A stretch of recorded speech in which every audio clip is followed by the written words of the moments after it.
Que a graça e a paz de nosso Senhor Jesus Cristo seja sobre a sua vida. Mais uma vez aqui estamos para compartilhar com você a leitura diária da Escola Bíblica Dominical do próximo domingo, na lição para jovens. A lição de número 13, Conselhos para a Vida. É muito importante nos dias em que nós estamos vivendo, recebermos da parte de Deus os seus conselhos, os conselhos de Deus para a nossa vida espiritual, os conselhos de Deus para a nossa vida material, os conselhos de Deus para nós vivermos uma vida cristã com as suas orientações, na sua direção, conforme a sua vontade e fazendo aquilo que agrada ao seu nome, que louva o seu nome e que adora ao Senhor na beleza e na grandeza da sua santidade. Conselhos para a nossa vida, vindos da parte de Deus, é muito importante para todos nós. Então vamos permanecer, participar, vamos estudar, vamos nos aprofundar e saber o que Deus tem para a nossa vida através dos conselhos que Ele nos concede nas Sagradas Escrituras. Quero pedir para você, subscreva no meu canal. Visite também o nosso site www.moldado.com, é o endereço do nosso site. Lá você tem os vídeos, você tem uma mensagem que introduz o assunto que aqui nós abordamos e também você tem os slides para você baixar quando você quiser. Deus abençoe a sua vida e seja bem-vindo para Conselhos para a Vida. Segunda-feira nós temos na segunda carta de Paulo aos Coríntios, capítulo 1, e o versículo de número 12, vivendo na graça de Deus. Vivendo na graça de Deus. Como nós podemos viver nesta graça de Deus? Somos agradecidos porque vivemos na graça do Senhor. A graça de Deus para nós significa um favor imerecido para nós. Ou seja, nós não merecíamos, não somos merecedores, mas Deus, pela sua grande misericórdia, nos concede bênçãos, nos concede salvação, nos concede vida devido à sua graça, devido à sua misericórdia. Quando aceitamos Jesus Cristo como Salvador, Deus derrama sobre nós a sua graça. O seu favor imerecível é sobre a nossa vida quando nós recebemos Jesus Cristo como nosso Senhor e como Salvador da nossa alma. Não merecíamos a salvação, não merecíamos o perdão, não merecíamos o amor de Deus, mas mesmo sem merecer, Deus nos dá incontáveis bênçãos. Deus nos concede as bênçãos dele para a nossa vida, mesmo sem nós merecermos. A graça é um dom, a graça ela é um presente de Deus para aqueles que têm fé em Jesus Cristo. Só tem a graça de Deus, só tem as bênçãos de Deus aquele que tem fé em Jesus, aquele que tem Jesus na sua vida, aquele que anda por onde quer que o Senhor os orienta, por onde quer que o Senhor os dirige. Quando compreendemos e recebemos a graça, nós ganhamos novas forças para viver a vida com confiança, para viver a vida com esperança.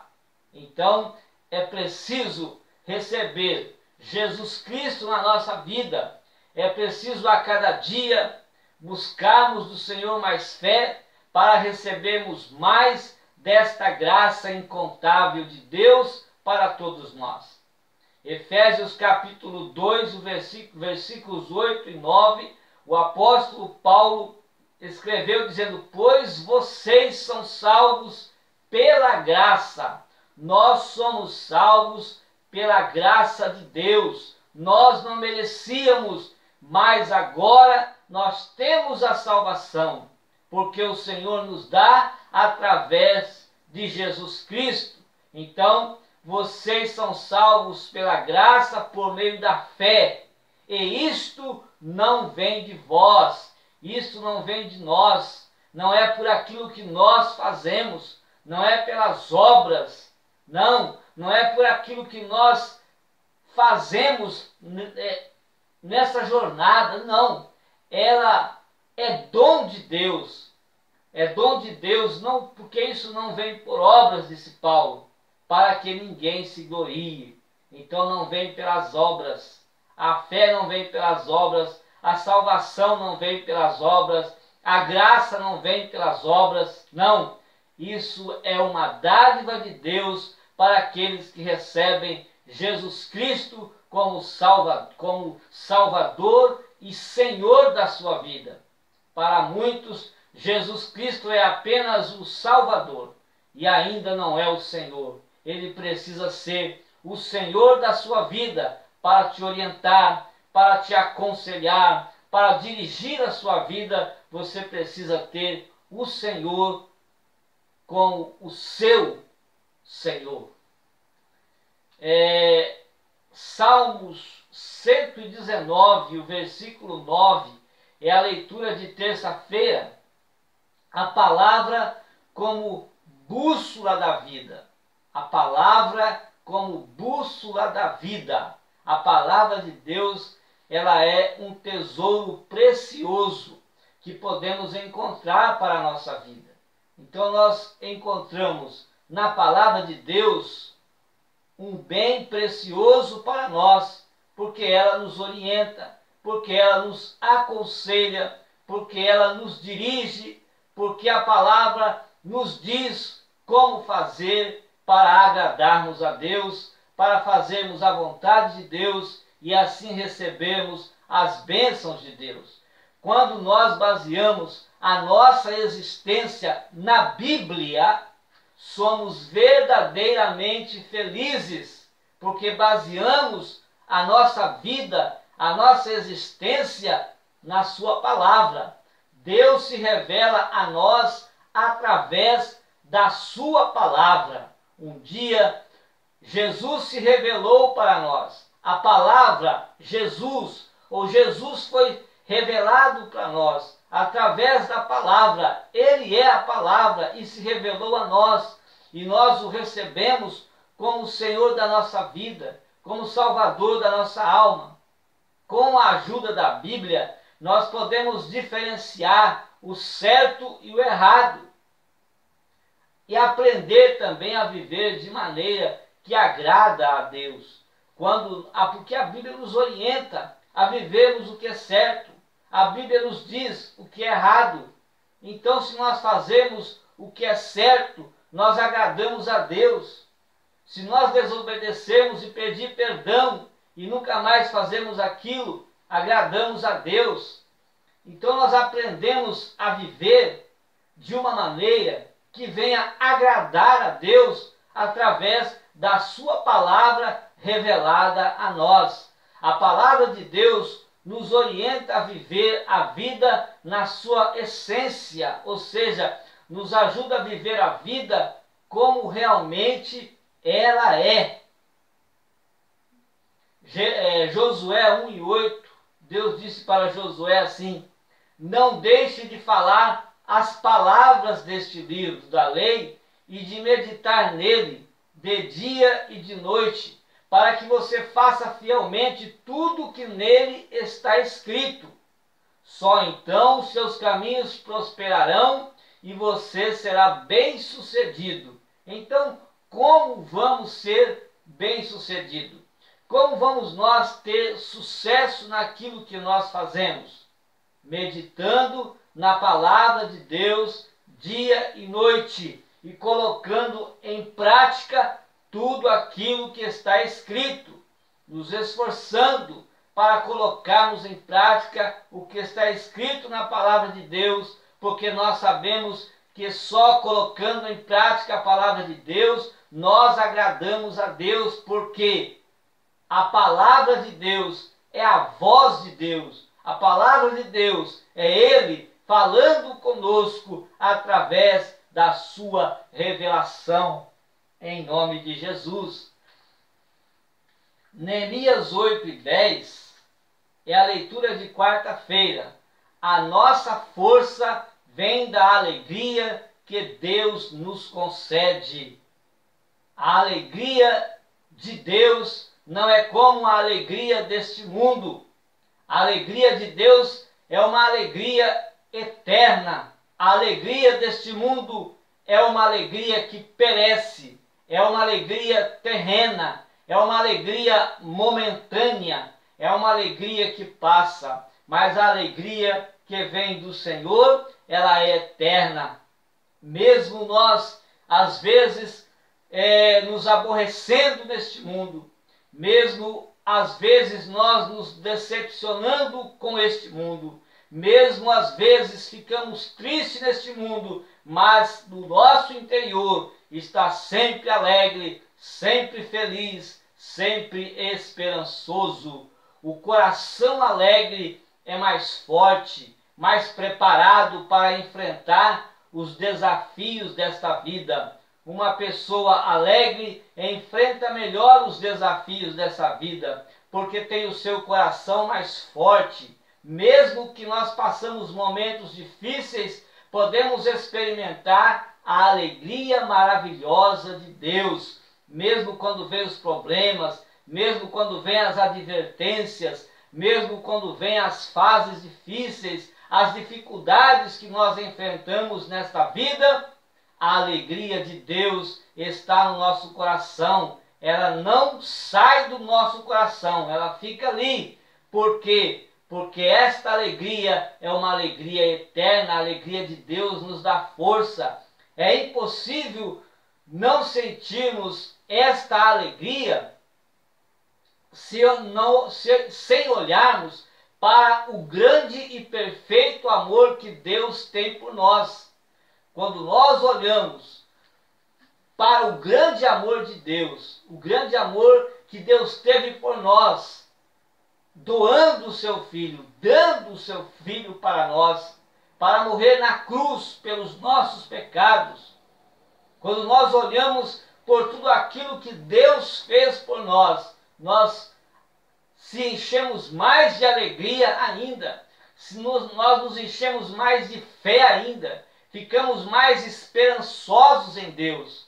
E se pensarmos no sacrifício que Jesus fez na cruz, todos aqueles que creem, então uma alegria única vai nascer no nosso coração, porque Jesus, ele foi sacrificado, ele se entregou pelos nossos pecados, e nós nos alegramos por isso. E esta alegria, ela se fortalece, vai se fortalecendo quando nós vamos pensando que Jesus morreu pelos nossos pecados. O Salmo 51, no versículos 11 e 12, foi a oração de Davi enquanto ele estava pedindo perdão dos seus pecados, fazendo uma confissão a Deus de tudo aquilo que ele havia feito. E ele diz: não me lances fora da tua presença e não retires de mim o teu Espírito Santo. O versículo 12 ele diz: torna a dar-me a alegria da tua salvação, porque a alegria da salvação, ela nos fortalece. Davi sabia que esta alegria ia fortalecer ele iria se levantar, ia voltar-se de novo a servir a Deus com muita graça e com muito poder. Por isso ele pediu: me dá de novo, não deixa, eu não posso perder a alegria da salvação. E ele diz ainda: sustém-me com o espírito voluntário. Então, a nossa força vem da alegria que Deus nos concede. Ela não vem do mundo, porque o mundo não tem esta alegria para nos dar. Ela não vem de nada que o mundo oferece, das atrações que o mundo oferece, não. ela vem do próprio Deus, diretamente do trono de Deus para o nosso coração.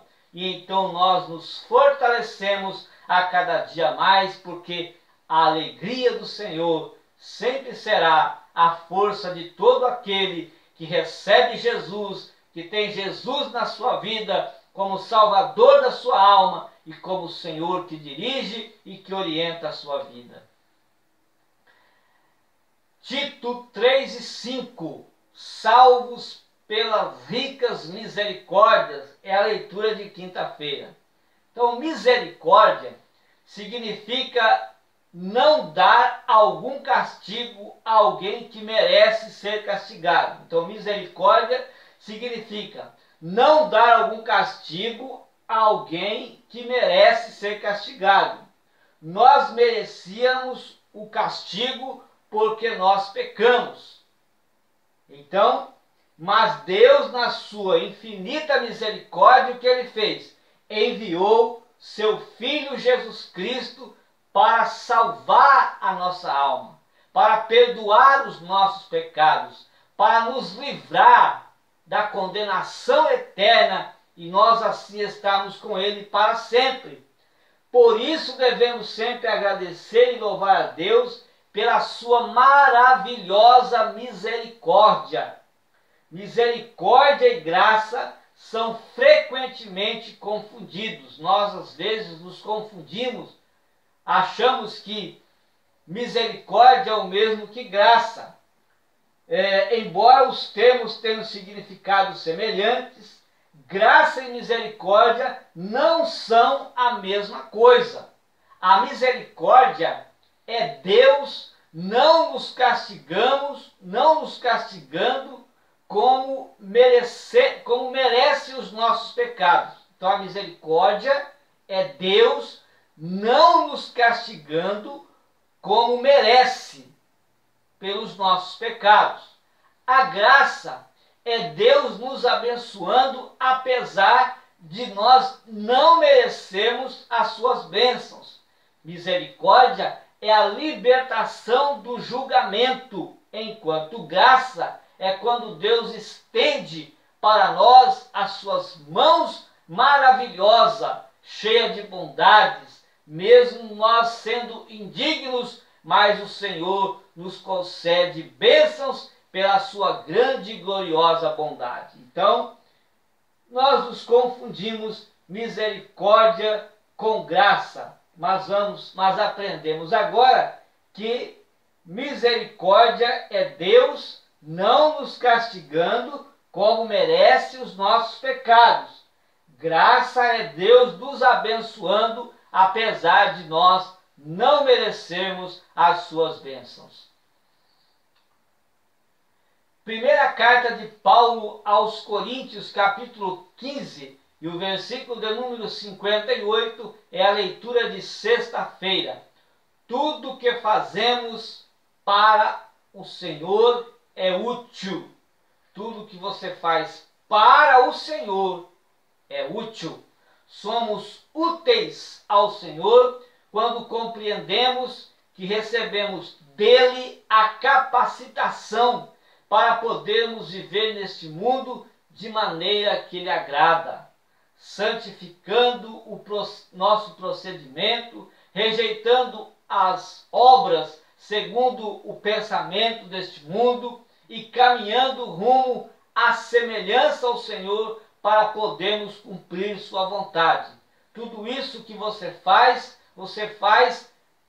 para ser útil a Deus, para agradar a Deus. Então, somos e podemos ser úteis ao reino de Deus quando nós compreendemos estas coisas. Quando nós compreendemos que agradar a Deus é nos capacitar para vivermos de maneira que lhe agrada. Compreendemos também que santificando o nosso procedimento, as nossas atitudes, o nosso comportamento, a nossa fala, santificando os nossos sentimentos e não deixarmos que a nossa mente, que o nosso coração, que a nossa vida seja cheia das atrações deste mundo, ou seja, invadida pelas coisas deste mundo, nós estamos agradando a Deus. Quando rejeitamos o mundo, nós agradamos a Deus. Quando nós nos desapegamos das coisas deste mundo, nós agradamos a Deus. Então, quando entendemos que temos que conhecer a sua vontade, que precisamos empenhar-nos nesse entendimento do seu querer, então nós agradamos ao Senhor e estamos sendo úteis a Ele. Precisamos santificar nossos procedimentos para sermos vasos úteis para o reino de Deus. Só santificando os nossos procedimentos, as nossas atitudes, o nosso comportamento, então vamos ser vasos para sermos usados no reino do Senhor. Como evitarmos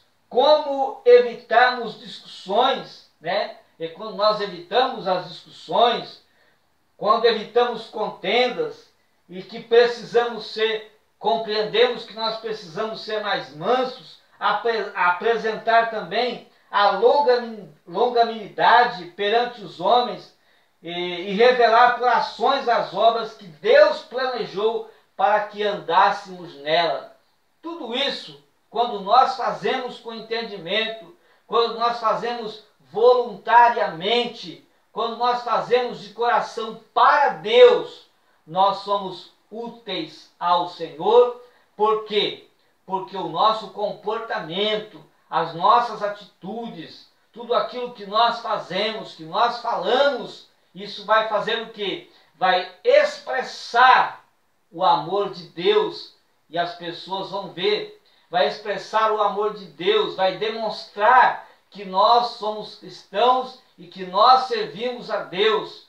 Vamos ser então testemunhas através das nossas atitudes, através das nossas práticas, através do nosso comportamento, nós estaremos agradando ao Senhor e sendo útil para Ele e para o seu reino também. Primeira carta de Paulo aos Tessalonicenses, capítulo 5, versículo 26, é a leitura do sábado. Não pode faltar carinho e afeto. Que os nossos sentimentos sejam semelhantes aos de Paulo. Os sentimentos de Paulo foram sentimentos de gratidão, sentimentos de alegria.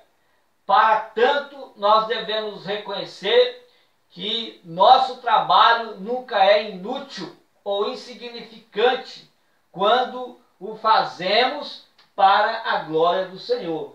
Então, tudo que você faz, você deve fazer com carinho, você deve fazer com amor. Para quê? Para que seja para a glória do Senhor.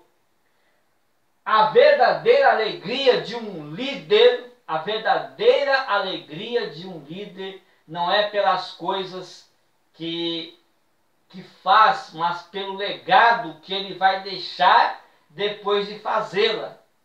Fazendo, ele vai então recuperar pessoas, ele vai ajudar pessoas, ele vai investir seu tempo nas pessoas, ele vai deixar um legado para essas pessoas. O testemunho de acompanhar pessoas feridas na alma e desacreditadas da fé, depois ver essas pessoas restauradas, louvando a Deus, é algo maravilhoso.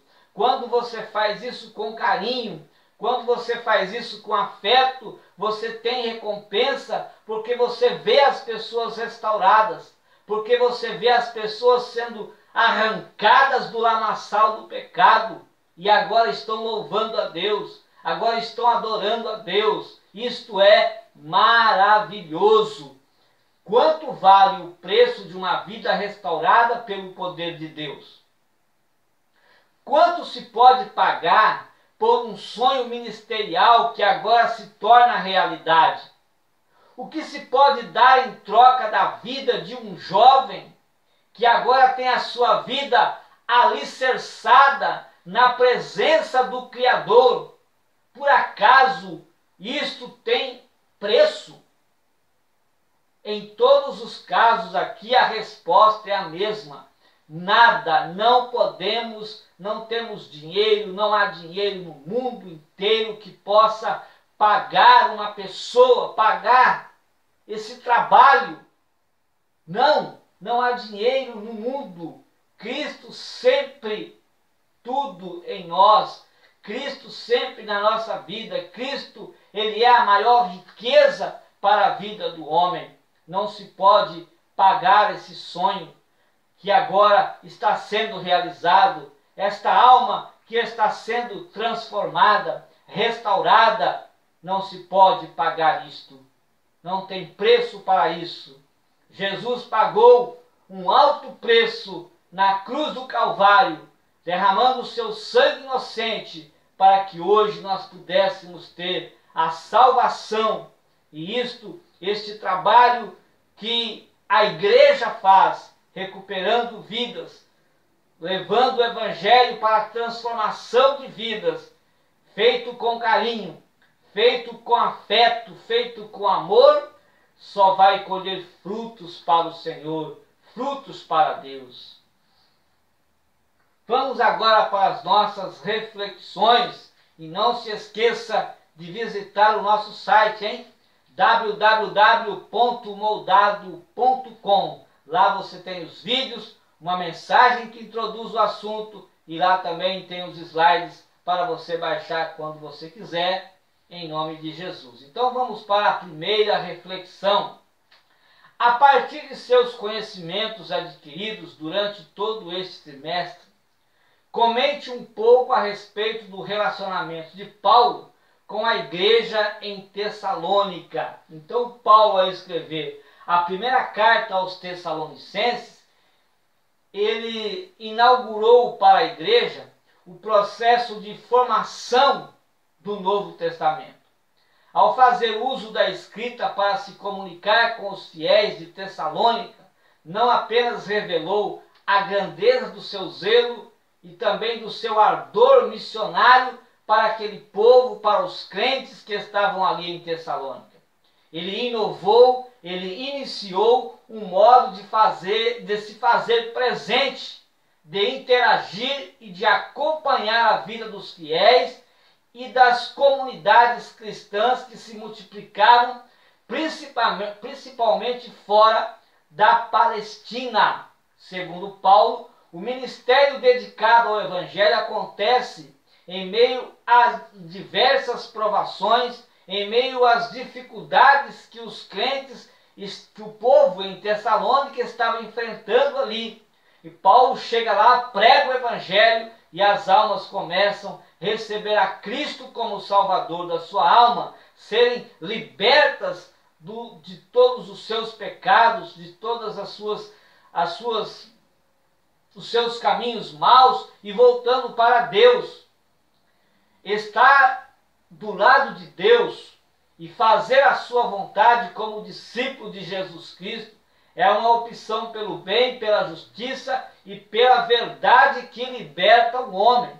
O evangelho anunciado por Paulo e seus companheiros entre os tessalonicenses não era a proclamação de mais uma religião, de forma nenhuma, mas era a força de um evento salvífico e pleno de amor, o mistério ou o ministério pascal de Jesus Cristo.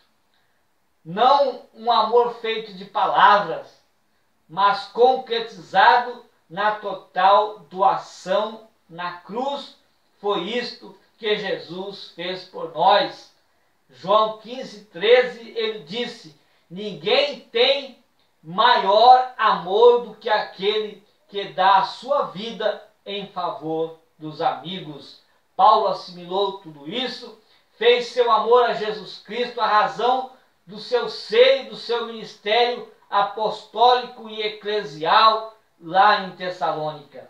esse amor se fez carta e foi enviada à igreja que estava em Tessalônica.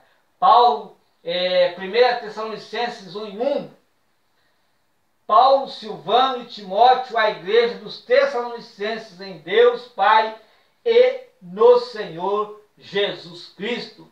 Graça e paz a vós. A segunda reflexão: o que significa ter o corpo, alma e espírito santificado? É viver inteiramente para a glória de Deus em todo o âmbito da vida. A santificação é um processo que começa quando alguém aceita Jesus como Salvador e só será completado na ressurreição, ou seja, e no arrebatamento da igreja. Santificação é o processo de purificação do pecado. Quando alguém aceita Jesus como Salvador, ele fica santificado, purificado das consequências do seu pecado. Todo crente precisa ser santo para herdar a vida eterna. Na caminhada com Jesus, a pessoa passa por santificação. Por quê? Porque agora ele tem a salvação. E para manter-se salvo, é preciso ir santificando a sua vida. E quando ele vai santificando a sua vida, ele vai oferecendo santidade para Deus. E Deus vai abençoando a cada dia mais a sua vida.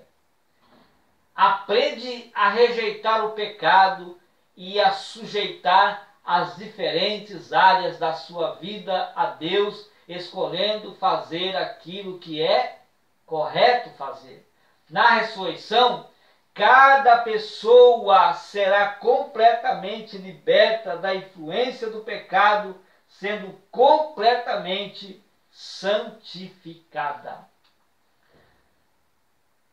Terceira reflexão: o que nós, enquanto igreja local, podemos fazer para tornar nossa vida em comunidade melhor?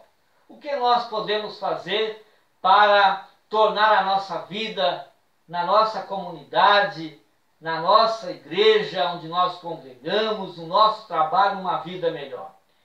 A igreja primitiva, ela deixou um exemplo para nós que nós devemos seguir e que muitos não estão seguindo e por isso não estão sendo abençoados.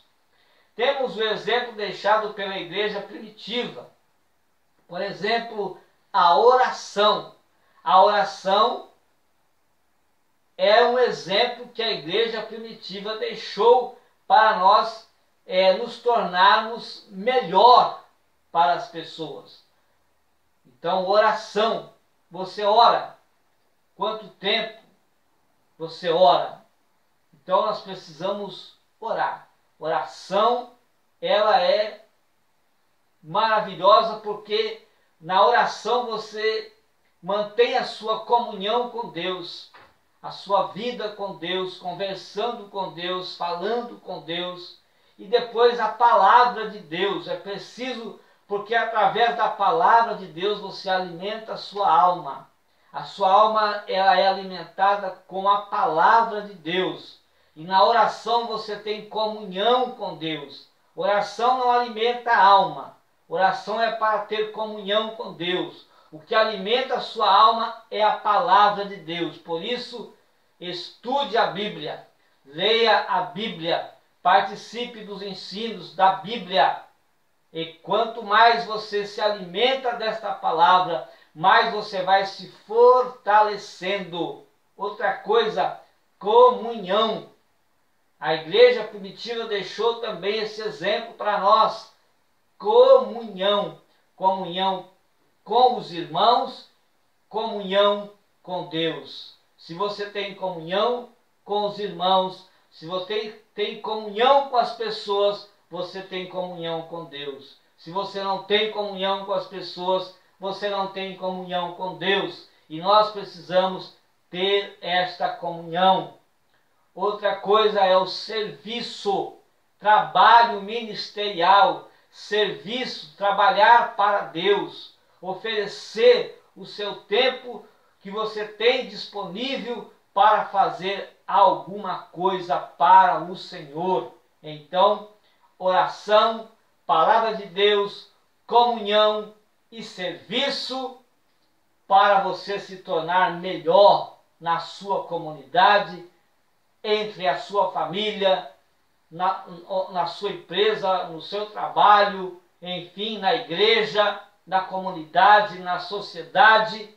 Se você viver uma vida de oração, se alimentando com a palavra de Deus, tendo comunhão com as pessoas e se esforçando para fazer o serviço de Deus, com certeza você vai se tornar uma pessoa muito melhor. De que modo, é a quarta reflexão, de que modo você hoje pode ajudar as lideranças da sua igreja local? Como nós podemos ajudar a liderança local? Primeiro, orando com eles e orando para eles. Não é só orando com eles, ou não só orando para eles, mas nós precisamos orar com a liderança e orar também por eles. Disponibilizando o meu tempo vago para auxiliá-los na obra de Deus. Quando você faz isso, você ajuda as lideranças da sua igreja, investindo financeiramente neles e na obra em geral. Quando você faz isso, você ajuda as lideranças da sua igreja local, respeitando, honrando e se esforçando para manter comunhão com as lideranças da sua igreja. Então, quando você faz isso, quando você ora com eles e para eles, quando você se disponibiliza seu tempo para auxiliá-los no trabalho para o Senhor, quando você investe financeiramente neles e na obra em geral, quando você os respeita, honrando e se esforçando para ter comunhão com eles, você ajuda a liderança local da sua congregação, da sua igreja. E aqui eu deixo uma pergunta: no que você se imagina trabalhando na obra de Deus a curto, médio e longo prazo? Essa pergunta fica para você, você responda para você mesmo, e dentro daquilo que Deus te der a resposta, você procure se capacitar, procure melhorar, para que você possa apresentar para Deus um trabalho de qualidade para o Senhor. Eu não sei o seu chamado, você não sabe o meu. Cada um sabe o seu chamado, porque Deus chamou-nos para fazermos a sua obra, e Ele tem para mim e para você um chamado, uma missão para nós cumprirmos aqui na terra. Para uns o Senhor deu 5, para outros o Senhor deu 3, para outros o Senhor deu 1. Se você tem 5 trabalhos, 5 capacitações, 5 dons, 5 formas de trabalhar, de oferecer serviço para o Senhor, faça isso. Se você tem 3, faça isso. Se você tem 1, faça também, porque o Senhor receberá e você vai ser a cada dia mais abençoado. Então, fica essa pergunta aí: no que você se imagina trabalhando na obra de Deus a curto, médio e longo prazo? www.moldado.com é o endereço do nosso site. Faça lá uma visita e desfrute de tudo ali que tem para você. Deus abençoe sua vida, Deus abençoe ricamente a sua família, e até a próxima leitura diária da Escola Bíblica Dominical, lição para jovens, e já iniciando o terceiro trimestre de 2018 com a lição de número 1.